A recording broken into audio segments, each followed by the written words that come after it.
ایک ایسا وظیفہ ہے اگر امتی نبی پر درود پڑھے تو درود امتی کو اگر گنہگار تھا تو نیکوکار بنا دیتا ہے، اگر امتی بدکار تھا اور حضور پر درود و سلام پڑھنے میں سچا ہو تو درود پاک اس بدکار کو نبی کے قدموں تک پہنچا دیتا ہے۔ اگر امتی نبی سے دور تھا لیکن نبی کی محبت میں، نبی کے پیار میں، نبی کی عقیدت میں، نبی کے عشق میں اگر درود و سلام پڑھنے میں سچا ہو تو یہی درود و سلام اسے حضور کے عاشقوں میں پہنچا دیتا ہے۔ اگر یہ اور دل سے پڑھے، اور محبت سے پڑھے، اور عقیدت سے پڑھے تو خود درود والے آقا امتی کے خواب میں تشریف لا کر اسے اپنا دیدار عطا فرما کر اسے درود پاک پر انعام بھی عطا فرما دیتے ہیں۔ اس بات کو اس روایت سے سمجھیے۔ القول البدیع میں علامہ شمس الدین سخاوی رحمۃ اللہ تعالی علیہ نے لکھا، مصر میں ایک شخص تھا جو عام سادہ سی زندگی گزارتا تھا، نماز بھی پڑھتا، روزہ بھی رکھتا، تلاوت قرآن بھی کرتا، ذکر و اذکار بھی کرتا، مگر اس کی تمنا یہ ہوتی تھی کہ جب بھی وہ دعا کرتا تو یہ دعا کرتا، اے اللہ مجھے مرنے سے پہلے اپنے محبوب کا روزہ دکھا۔ اگر محبوب کا روزہ دیکھنا میرے نصیب میں نہیں تو مجھے مرنے سے پہلے اپنے محبوب کا ایک بار دیدار عطا فرما۔ آج سوچو کہ ہماری بھی یہ تمنا ہوتی ہے؟ نہیں، ہم دعا میں رزق مانگیں گے، بیماروں سے شفا مانگیں گے، مصیبتوں سے چھٹکارا مانگیں گے، پریشانیوں سے نجات مانگیں گے۔ کیا کبھی دعا میں یہ مانگا کہ اے اللہ مجھے مرنے سے پہلے یہ دو سعادتیں دے، یا تو خواب میں مجھے اپنے محبوب کا دیدار عطا کر، یا کم از کم زندگی میں ایک بار اپنے محبوب کا مبارک روزہ دکھا۔ مگر وہ عاشق رسول تھا، وہ جانتا تھا، اس کا ایمان تھا وہ بھی حضور کا امتی ہے۔ وہ جانتا تھا کہ اگر آقا خواب میں آ گئے تب بھی بخشا گیا، اور اگر آقا نے مدینے میں بلا کر اپنا روزہ دکھا دیا تب بھی بخشا گیا۔ اب یہ دعا کرتا، ایک عالم کے پاس گیا، کہا حضور کا دیدار کرنا چاہتا ہوں۔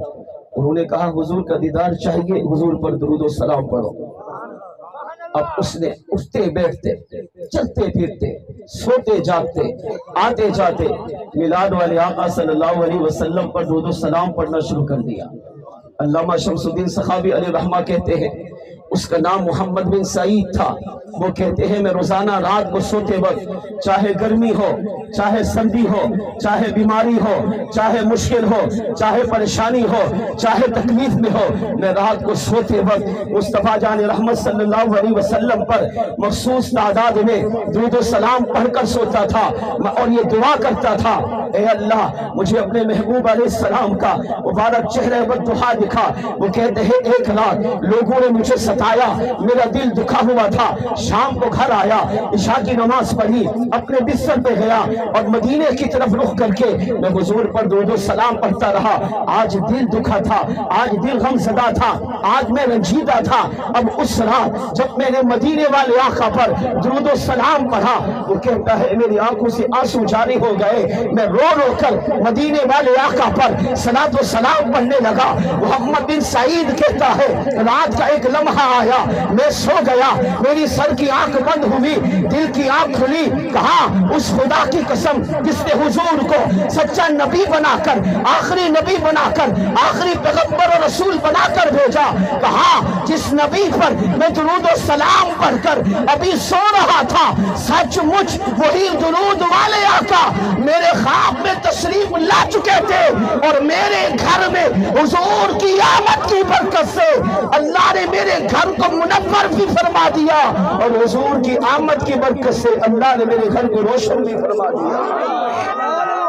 کہا جب حضور میرے گھر پر آئے، وہ کہتے ہیں میں حضور کے نور کی مہک کو دیکھ کر، خوشبو کی مہک کو دیکھ کر اپنے بستر سے اٹھ کر حضور کے قدموں میں گیا، قریب تھا، میں زبان سے کچھ بولتا، میرے مدینے والے آقا صلی اللہ علیہ وسلم نے ارشاد فرمایا، محمد بن سعید اپنا منہ میرے قریب کرو۔ کون کہہ رہے ہیں؟ میلاد والے آقا، جس نبی کا آپ میلاد منا رہے ہو وہ نبی امت سے کتنی محبت کرتے ہیں سنو۔ میرے آقا صلی اللہ علیہ وسلم نے فرمایا محمد بن سعید اپنا منہ میرے قریب کر، کیوں؟ تاکہ میں اس منہ پر بوسہ دوں جس منہ سے تو مجھ پر درود پڑتا ہے۔ محمد بن سعید کہتا ہے میں تڑپ گیا، میں نے سر جھکا لیا، آنکھیں بند کر لی، زار و قطار رونے لگا۔ میں دل میں سوچنے لگا یا رسول اللہ میں کہاں، میں تو سر سے پاؤں تک گناہوں سے آلودہ ہوں، آپ امام الانبیاء، آپ گناہوں سے پاک نبی ہیں، یا رسول اللہ آپ میرے گندے منہ پر بوسہ دے۔ وہ کہتے ہیں میں سر جھکا کر زار و قطار رونے لگا۔ میرے آقا نے پھر فرمایا محمد بن سعید اپنا منہ میرے قریب کر تاکہ ہم ان ہونٹوں پہ بوسہ دے جن ہونٹوں سے تو مجھ پر درود و سلام پڑھتا ہے۔ وہ کہتے میں رونے لگا۔ میرے آقا نے تیسری مرتبہ کہا میں مچل گیا۔ میرے آقا نے اپنے مبارک چہرے بدتحا کو میرے چہرے کے قریب کر کے میرے رخسار پر بوسہ دیا، سرکار چلے گئے۔ محمد بن سعید کہتا ہے میں فجر کی نماز تک اٹھ کر روتا رہا۔ میرے آقا صلی اللہ علیہ وسلم تشریف لے گئے، میری بیوی برابر والے کمرے میں سو رہی تھی، اٹھ کر آئی، کہا میرے سرتاج کیا ہو رہا ہے؟ میں نے رو کر کہا بیوی نہیں جانتی آج وہ آقا جن کی ذات پر ساری زندگی درود و سلام پڑھ رہا تھا، وہی درود والے آقا ہمارے گھر میں تشریف لائے، ہمارے گھر کو چمکایا بھی ہے، معطر بھی کیا ہے، منور بھی کیا ہے، اور میرے رخسار پر بوسہ دے کے مجھے درود کا انعام بھی عطا فرمایا۔ وہ کہتا ہے اب میں اور میری بیوی فجر کی نماز تک حضور پر درود و سلام پڑھتی رہی، یہاں تک کہ نماز پڑھنے جب میں مسجد میں گیا امام نے سلام پھیرا، دعا مانگی۔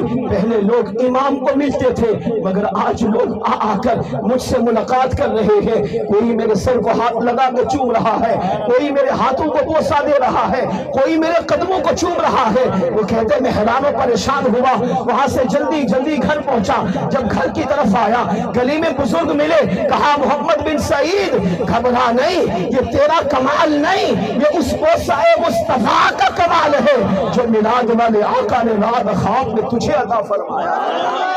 محمد بن سعید کہتا ہے کہا لوگوں 8 دن تک حضور کے بوسے کی برکت سے اللہ نے میرے بدن کو بھی معطر کر دیا، اللہ نے میرے گھر کو بھی معطر کر دیا، اور جس گلی سے میں گزرتا اللہ اس گلی کو بھی معطر فرما دیتا۔ علامہ شمس الدین صحابی کہتے ہیں اس سے پتہ یہ چلا کہ جس نبی کے بوسے کی اتنی بڑی شان و عظمت ہے کہ اگر امتی کو بوسہ دے تو امتی کا بدن بھی مہکتا ہے، گھر بھی مہکتا ہے، گلی بھی مہکتی ہے، تو پھر سوچو اللہ نے اس درود والے آقا کو کتنی شان و عظمت سے مالا مال فرمایا۔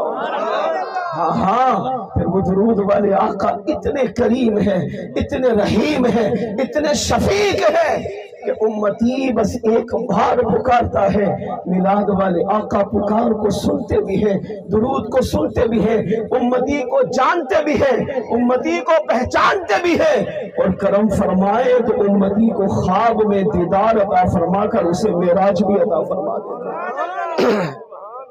اپنے آپ سے سوال